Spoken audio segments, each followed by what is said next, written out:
ito yung posisyon na kailangan ng hygiene. So, kailangan mong linisin yung kasulok-sulukan ng iyong vulva at ng iyong puwet. Bakit? Kasi lahat ng fluids ay posibleng maamoy o mapunta doon sa muka ng partner mo.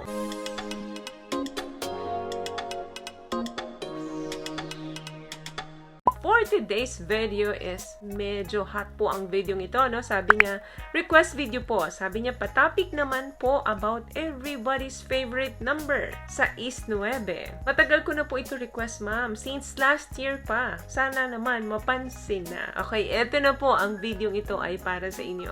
Hindi po 69 ang tawag ko dito. Ang tawag ko dito is 88. Why 88? You ate me, I ate you. It's 8 together. Alam nyo guys, maganda talaga tong position na to, no? Kung tama ninyong nagagawa ito. But mostly, nahihiya pong gawin ng position na ito kasi very conscious sila kung ano yung amoy pagdating doon. Better siguro, no, na pag-usapan natin dito kung paano ba natin ma-execute ito ng tama. Kung ano ba yung dapat at hindi dapat gawin bago natin gawin ito. This is a receiving and giving technique at the same time. Alam nyo guys, pag nagawa nyo ito ng tama, it's really amazing. Pero kapag hindi nyo po ito nagawa ng tama, posibleng hindi nyo na po ito ulitin. Let's talk about 3 things na dapat at hindi dapat ninyong gawin para mas ma-execute ng tama ito at mas mag-enjoy kayo. Number 1, preparation. Of course, preparation. Dapat alam mo na gagawin nyo ito. Marami pong position na magandang gawin, na kaya natin gawin, pero itong position na to, kailangan ng hygiene. So, kailangan mong linisin yung kasulok-sulukan, kailalim-ilaliman ng iyong vulva at ng iyong puwet. Bakit? Hindi na natin to paligoy-ligoy pa. Kapag baliktaran po ang position, of course, yung ilong mo at yung ilong ng partner mo ay nakatapat doon sa puwet ninyo. So, very important na prepare yung hygiene mo dito. Kasi lahat ng fluids ay posibleng maamoy o mapunta doon sa muka ng partner mo. So, lahat ng mangyayari po sa posisyon na to ay vice versa. Ano yung maaamoy ng partner mo doon, aamoy mo din. So, kapag gagawin nyo po ito, siguraduhin malinis. Huwag lang sabon itself. Kailangan gumamit kayo ng scrub or yung sponge para kuskusin yung mga kasingit-singitan. At sa lalaki, ganun din po. Para naman kung may matirang amoy, hindi na masyado malala. At kung may amoy man, wag na natin pansinin yun dahil we are all human beings. So lahat tayo, may mga bahong tago sa katawan natin. Hindi po totoong manatili, kailangan na amoy bulaklak yan kahit na ano na yung ginagawa ng partner nyo dyan. Kasi may natural po talaga tayong amoy at hindi masyadong mabango yun. Number 2, dapat alam mo kung saan ka komportable. Anong ibig kong sabihin?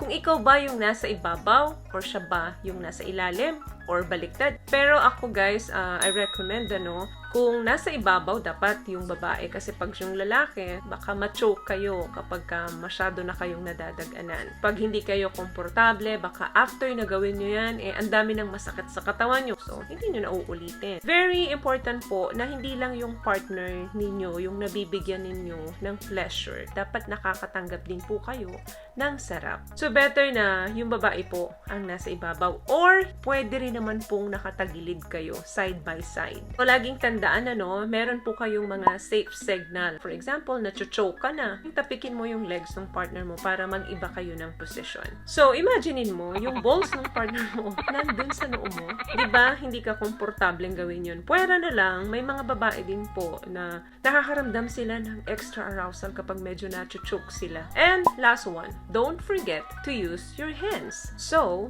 alam natin na oral po ito, pero wag natin kalimutan na gamitin ang ating mga daliri, kamay, para mas makadagdag pa ng pleasure dun sa partner ninyo. Kung kinakailangan i-rub ninyo yung kanyang tinggil, lamutakin ninyo yung kanyang puwet, do it. Ang lahat ng ito ay makakadagdag sa pleasure ninyong dalawa. Hindi po masama na mag-explore kayong mag-asawa during sa mga ganitong moment. Hindi rin naman masama na gumamit ng toys para mas ma-discover pa ninyo yung mga pleasure points natin. As long na pareho kayong may consent doon sa gagawin ng mga partner ninyo sa inyo, wala pong masama. Through that, nagkakaroon kayo ng deeper connection, deeper level of bonding, and mas napapatibay po ninyo yung relationship ninyo. So yun lamang guys ang video natin for today. I hope nakatulong po ang tips na napag-usapan natin dito ngayon. At kung nagustuhan niyo po ang ating video, please give it a thumbs up, comment down below, and also share this video na rin po sa mga kaibigan na sa tingin nyong matutulungan ng video natin. Once again, palagi po kayong mag-iingat at palagi po kayong manalangin. Thank you guys for watching and see you on my next one. Always love yourself and be a blessing. Bye!